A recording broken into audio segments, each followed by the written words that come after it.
I'm very pleased to welcome to the stage the Minister. Minister Hume has, in my reckoning, the status of OG in this space. The truth is that no one else was talking about this earlier than the Minister was. She was very early on participating with the Parliamentary Friends of Blockchain when I don't think anyone was talking about it. And you lent your face to it, which was an important step in giving confidence at that stage to it. Now, with the interest in the space, with the policies that are being developed and the leadership that's being shown, we have confidence that that this industry can grow at a really, really rapid rate. So welcome to the stage, and very grateful for the time that you've given us today.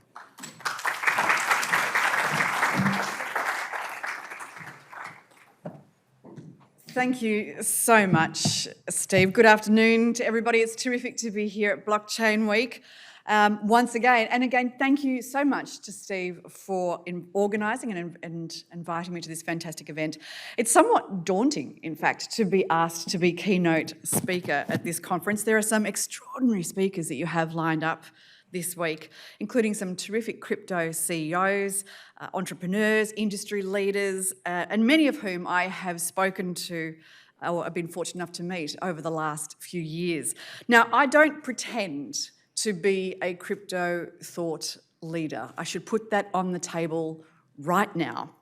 In fact, a lot of the issues and the things that I'll put forward today won't be new or revolutionary to anybody here. And I want to acknowledge right now and thank all of those who I'm about to blatantly rip off in the course of this speech. But I hope that what will be revolutionary is that these ideas are now coming from government. And with that in mind, I first want to acknowledge the extraordinary work done by my very dear friend and colleague, Senator Andrew Bragg. In a very complicated and fast-moving space, having a comprehensive fact base that decision makers can leverage is invaluable. And I want to thank him for the diligence and the enthusiasm with which his committee approached the task that was set him. I think that he, like you, will be very excited about where the government has landed.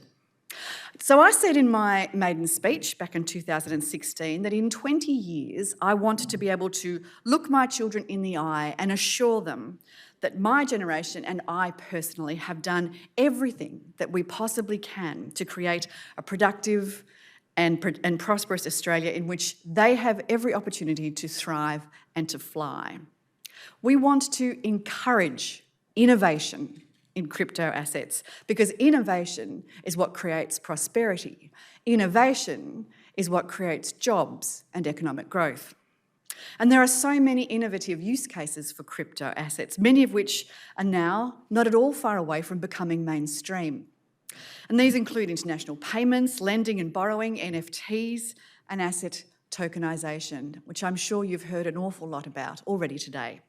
Now, I know about these things because, as Steve mentioned, I was there almost from the start. Former Senator Sam Dastyari and I began the Parliamentary Friendship Group of Blockchain back in around 2017, not long after I was first elected. And even in those early days, it was extraordinary. The first event we organised in Parliament House was jam-packed with entrepreneurs and with innovators who inspired and excited both of us with the opportunities that this nascent industry presented. And I was then asked to speak at I think it was the first ADC APAC blockchain conference in Adelaide. And again, it was standing room only. And I think it was just a taste of what was to come. So since then, I have been hooked. I am a crypto convert or a digital disciple. Naval Ravikant says that innovation requires decentralisation and a frontier. And I think these two concepts are fundamentally important. And I want to begin by talking about this idea of a frontier. Innovation, growth and productivity increases and wealth creation require something new to explore. There used to be lots of physical frontiers. And anybody that's here today or listening in from my home state of Victoria knows about the opening of physical frontiers and how that can create the opportunity for success and for growth. On the 5th of July in 1851, the month that Victoria formally became its own colony, gold was discovered by a Melbourne publican in Warrandyte. Within 2 years, more than 160,000 immigrants had arrived in Melbourne from overseas to reap the benefits of the gold rush. And these new arrivals sailed for up to 90 days right across the world.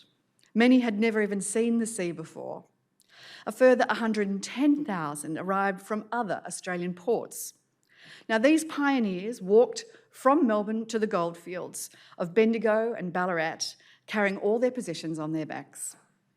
But the government at the time was rapacious about requiring the diggers to pay their dues, even if they had not yet found any gold. The authorities were aggressive and indeed sometimes corrupt in their enforcement of the licence regime and requirement. Eventually, the diggers rebelled in the Eureka Stockade, defending their rights and their liberties against the heavy hand of the state and its brutal police force. Now, its spirit was against higher taxes and big government, a spirit that should be upheld in all entrepreneurial communities. Melbourne at that stage quickly surpassed Sydney in population. The first telegraphed poles were elected. The foundation stones of a university and public library were laid. And railway lines multiplied and crisscrossed across the state. And Melbourne became one of the greatest and wealthiest cities in the world. Marvellous Melbourne. The pioneering spirit of those who arrived, who took risks, who worked hard, and who made their fortune were the people who built Melbourne. And it wasn't just the people who dug the gold out of the ground who benefited. There were businesses, there were industries, there were whole cities that grew and flourished on the back of the gold rush. Now, importantly, not everyone made money. Although hundreds and thousands of people travelled across the world, their success was far from guaranteed. And as the great Australian historian Geoffrey Blainey wrote, the seemingly small decisions, like which way to turn at a crossroads, whether to head for Ballarat or to Bendigo or to Beechworth, often determined whether in a year hence he would lie beneath a fall of clay in a shallow shaft or be sailing home to England with a bag of precious gold in the strong room of the ship. The frontier is a risky place. It's an inherently risky place. There are now very few physical frontiers, although Mr Musk and Mr Bezos, with their space exploration aspirations, might want to disagree with me on that. But at least for us earthly beings, there are very few uncharted physical frontiers today. The crypto ecosystem is a new virtual frontier. And I personally will never stand in the way of my fellow Australians chasing the opportunities and the benefits presented by a new virtual frontier. Crypto today is analogous to equity markets back in the late 1970s, prior to the boom in markets and trading technology and deregulation in the 1980s. It's similar to the internet in the late 1990s, and the decisions that we make now are very much like the decisions then. We can either sustain the right regulatory settings to accrue the benefits of the crypto asset revolution, or we will simply miss out. Australia's digital asset economy could add around 2.6% to GDP and create around 200,000 new jobs by 2030.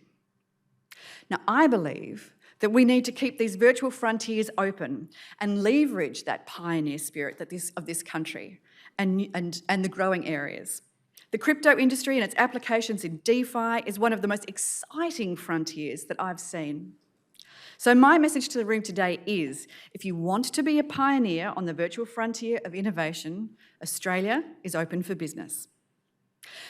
As the Minister for the Digital Economy and the Minister for Financial Services, I personally am backing you. The second point I want to dive into is decentralisation. The internet in the 1990s was dominated by open protocols like email or HTTP. It was fair game for teenagers in their mothers' basements. But then came the Microsofts, the Googles, the Apples, the Facebooks of the world who built on top of those open protocols and created closed systems. Now, these systems captured market share, and rightly so, because they made the internet mainstream and user-friendly. But the platforms also centralised control of the internet, and this led to enormous market power centralised in the hands of a few tech giants. Now, I'm a small L liberal as well as a big L liberal. I'm not keen on significant market power. I prefer free and competitive markets. Google has a 95% market share in search in Australia.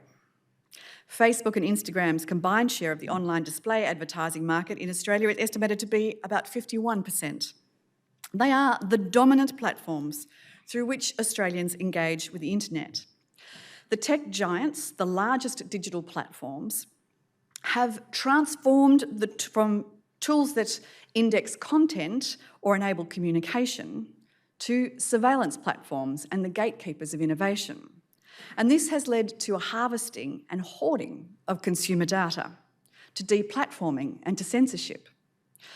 The growth of big tech has meant that software developers are prevented from using their choice of payment system, which has allowed monopoly pricing to flourish and has suffocated small businesses and startups. But most importantly, the centralisation allows tech platforms to change the rules on those who rely on them at any time. It's become much harder for startups and content creators to grow their businesses and their presence online. They don't have certainty. The rules of the game could change at any time and could devastate their entire business model. And this uncertainty stifles innovation. Now, Web3 will address these problems and provide alternatives and counterbalances to the power of big tech. It will be open, it'll be trustless and permissionless, where users can become the owners. Think Wikipedia rather than encyclopedia. Crypto assets are a powerful way to develop consumer-owned networks. They provide a level playing field that doesn't change the rules. Platforms and apps built on Web3 will not be owned by a central gatekeeper, but rather by users who will earn their ownership stake by helping to develop and maintain those services. Now, it's not as sophisticated or as revolutionary as Web3, certainly, but there are areas where the Morrison government has been working to reduce the power of platforms and to empower consumers. Indeed, I think that the government has earned its stripes in empowering individual consumers, moving away from the centre to the periphery. And I'm thinking particularly of the consumer data right. The Morrison government believes that consumers should be at the very centre of the data paradigm. And that's why we've established the consumer data right, which is the protocols and the pipes to allow consumers and businesses to tap into their own data in a way that in the past was either impossible or overly complex or fraught with privacy and security issues. The CDR lets consumers pick up and take their data, for example, from their current bank to a new bank with full control and consent and security. It will allow for one-click financial product or any product switches. It will facilitate price comparison and switching across a range of sectors from industry to telecoms to finance, both vertically within industry silos, but also laterally across them. It shifts the balance of power, from businesses who accumulate and hold our data back to the consumers whose actions generate the data. It's your data, it's your right, and it should be your benefit. Now, that's a very big change, and it will take some time before we've fully exploited the power of that shift. But thanks to the foresight of this Prime Minister, I should say, while he was Treasurer, it's here and it's now, and it's available to nearly all Australians today. It's world-leading. And once the CDR becomes ubiquitous, as it will be the ultimate manifestation of decentralisation and individual empowerment. Indeed, decentralisation and the distribution of power in general aligns very strongly with liberal values. There are so many parallels here. Cryptocurrencies are not run by a central authority. They are distributed across a network of computers, and those computers make decisions and advance their own private goals in alignment with pre-agreed rules. This is a lot like a free market, but with clearly defined laws. Participants can have equal opportunity, they get a fair go, and they know what the rules are in advance.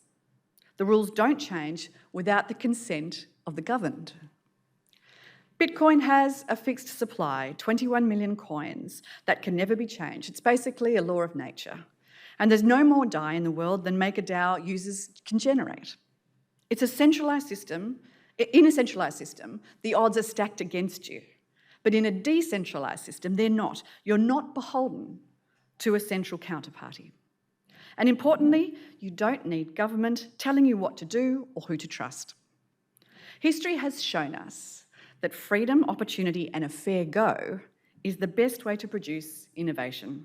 And it's innovation that breeds productive economies, that breeds jobs, that breeds economic growth. So, with all this freedom and empowerment, what is the role of government in all of this? Well, let me take you back 25 years.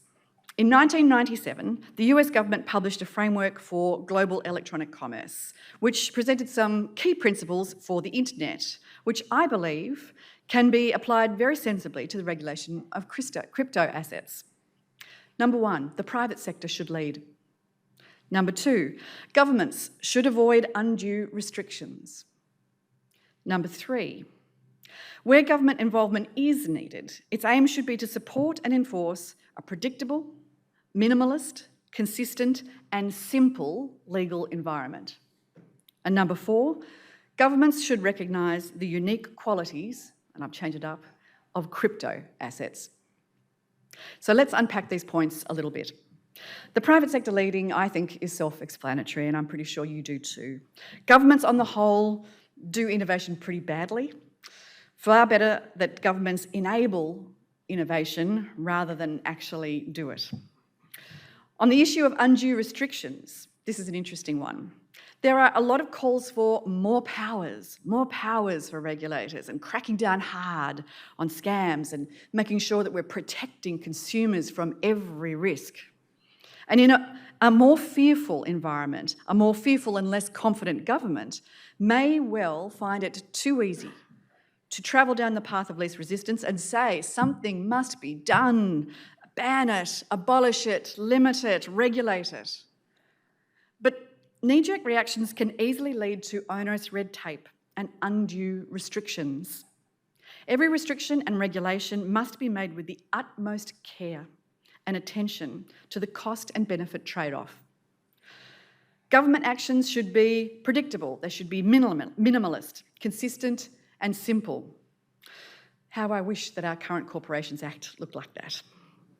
But with these aims in mind today, the government is publishing a consultation paper. The paper outlines our proposed approach to the regulation of the crypto industry. The government is taking a stance on crypto assets. It's a stance that is forward-thinking. We are very much leaning in. Australia is serious about getting crypto regulation right for the digital age, and emerging technologies like crypto are very much the key. We're not just slotting crypto into a pre-digital regulatory world. That would be too easy for us in government, but it's not the way to encourage a thriving industry here. We recognise that regulation must be fit for purpose, it must be technology neutral, and it must be based on harms. Let me address technology neutrality first. Regulation should seek to look through the technology and apply regulation consistently based on the risk created by the thing that we're regulating. A title deed, for instance, in electronic form is absolutely no different to a title deed in paper form. It's still a title deed. Regulation shouldn't discriminate between the two. And similarly, if the title deed is put on a blockchain and turned into an NFT, it's still a title deed. We should regulate the underlying thing, not the means through which it's represented or stored or transmitted. The second point is that regulation should be harms-based. The government's proposed regulatory approach identifies that crypto assets are novel. This is a particular issue in the financial sector. Now, at present, the law asks you to consider the characteristics and structure of a crypto asset to determine which regulations apply. A good example is whether a crypto asset is a managed investment scheme. Today, to determine this, the current guidelines say that you must ask, do people contribute money to acquire an interest in the scheme? Are contributions pooled to produce a benefit to the interest holders? And do investors lack day-to-day control of the scheme? If the answer to all of these questions is yes, then at present, the crypto asset is likely to be a managed investment scheme and regulated as such. But that doesn't necessarily make sense. A managed investment scheme is regulated as such because there are certain risks and potential harms. There is a manager who the investor has to trust, for instance. The investor has to trust that the manager won't be corrupt, that they won't be incompetent, that they will honour the terms of the agreement. Humans are fallible. In conventional financial products, these risks are very significant. But in crypto, they're not the same. Think about it. A piece of code can't decide to not turn up for work for the day, or to suddenly decide not to pay you the money that you were promised, despite being programmed to do so. In crypto, trust is decentralised. We don't just regulate things for the sake of it, we regulate because we have identified a potential social harm, and we use regulation to mitigate that. So when the harms are different, the regulation should be different too. Many commentators have called for us to shoehorn crypto into the financial products regime. But crypto assets don't necessarily require the government to assure trust in the same way that financial products do. There's a lot more transparency. There are a lot less things, fewer things that can go wrong. Crypto assets don't generate the same potential harms as financial products, so we won't regulate them in the same way. Crypto assets are an order of magnitude more trustless than pretty much any other good or service out there. But there is a catch. However, once you introduce an intermediary, like an exchange or an interaction with the physical or non-crypto world, then you introduce that trust requirement. And in particular, buying through a centralised exchange introduces the trust requirement. That investor has to trust that the exchange is not going to run off with their money. They have to trust that the exchange will deliver the crypto assets that they purchase. Similarly, using a third-party custodian introduces a trust requirement. Not your keys, not your crypto. If someone else is looking after your crypto, it's not trustlessly yours. It's only yours if you can trust the third party. The role of government is to help assure this trust. And that's why the Coalition is regulating licensees and custodians. This is the Coalition's plan to let Australians invest in crypto assets safely and securely. And to that end, it's discussed in the policy paper that we're releasing this afternoon. The government intends to, first and foremost, establish a market licensing regime for crypto exchanges. The Morrison government wants to make sure that consumers can trust the exchanges that they use to buy crypto. Crypto values will go up and down, sure as eggs, and the government will not be protecting consumers from market volatility, and nor should they. But Australian investors will be sure that if they use a licensed Australian exchange, that they can trust that that exchange will deliver on its commitments to customers and have appropriate protections. This will be a uniquely Australian stamp of quality, the healthy heart tick of approval for your crypto exchanges. Now, paper will provide more detail on the proposed obligations for licensees. Second, we will also introduce custody arrangements for crypto exchanges. We have a plan to ensure that crypto investors who hold crypto on an exchange can always access their money by introducing custody requirements for crypto assets. Our proposal for a series of principles-based obligations will also be released today. Now, these two changes will make it better, safer and more secure for Australian consumers to invest in crypto. And importantly, it will also send a signal to the industry, to the world, that Australia is a country that embraces innovation. Under the Morrison government, the digital asset economy has already grown to 2.1 billion Australian dollars. I mean, with the right regulatory settings, it's estimated that by 2030, it could be as large as 68.4 billion Australian dollars. Now, I think this is truly exciting. But there is a political reality here. I would love the support of the crypto industry to be a bipartisan one, but it just isn't. It simply isn't. Labor believes that those who trade crypto are swimming outside the flags. I use their words. Their shadow minister in 2019 argued for banning crypto transactions above $10,000. And other members of the Labor Party either don't understand the industry or they're simply playing dead. They're refusing to say what they would do to the crypto industry. Well, I can give you a pretty good idea. A Labor government out of timidity or an obsession with removing all the risks and protecting consumers from themselves, or out of a natural aversion to something that government can't control, would close that frontier. The contrast couldn't be more stark. We want Australians to seize that opportunity, and we've been talking about this, leaning into this industry for some time now.